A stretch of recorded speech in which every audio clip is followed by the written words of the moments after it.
ঋষি আজ বিকালবেলা সবাইকে চিকেন স্ট্রিপ করে খাওয়াবে সেটা বলেছিল, কিন্তু মাংস তো কাটতে পারে না। অনলাইনে চিকেনের বেস্ট নিয়ে এসেছিলো, ফ্রিজে রাখা ছিল। আমাকে বললো তুমি একটু কেটে দাও, যেহেতু কাটতে পারে না আর আমাকেই তাই জন্যে এগিয়ে যেতে হলো কেটে দেওয়ার জন্যে। ছোট্ট ছোট্ট টুকরো করে কেটে দিতে বলেছে।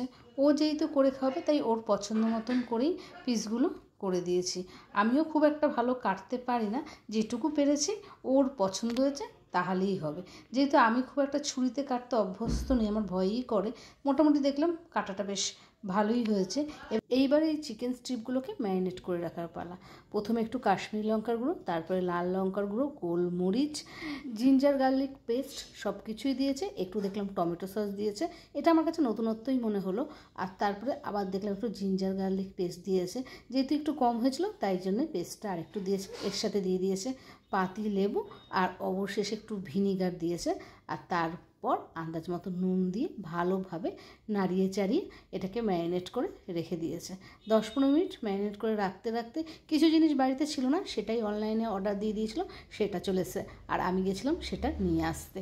সব কিছু না থাকলে মাঝে মাঝে হুটহাট করে জিনিস দরকার হলে না, জিও মার্টটাই ভরসা। বলার সাথে সাথেই বাড়ি চলে আসে, জিনিসগুলো চলে এসছে। এবার এটা নিয়ে উপরে চলে যাবো। সব কিছুই করা হয়ে গেছিলো, এবার খালি স্টাফিংটা তৈরি করতে হবে। দেখলাম ময়দা দিয়েছে, কর্নফ্লাওয়ার দিয়েছে, আর যে দুটো জিনিস ছিল না আর কি, একটা হচ্ছে হলো কেলগস আর একটা চিপস, এই দুটো দেখলাম দিয়ে দিয়েছে। এরকমভাবে আমি কোনোদিন বানাই না, দেখলাম ও আজকে ওর মতন করে বানাচ্ছে। সব কিছু সুন্দর করে মেখে রেখে দিয়েছে। আর এইবার আগে থেকে করে ম্যারিনেট করে রাখা চিকেনগুলোকে সুন্দর করে স্টাফিংয়ে দিয়ে একটু নাড়িয়ে চাড়িয়ে, তারপরে ঠান্ডা জলের মধ্যে দিয়ে আরও একবার স্টাফিংয়ের মধ্যে নাড়িয়ে চাড়িয়ে এইবার গরম তেলে দিয়ে দিয়েছে। এইবার এটা ভেজে তুললেই হয়ে যাবে। আর এই দেখো কি সুন্দর করে করে দিয়েছে, দেখেছো?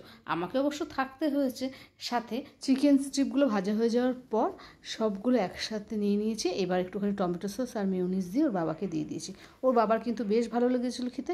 পরে আমি আর ঋষিও খেয়ে দেখলাম মোটামুটি ভালোই বানিয়েছে।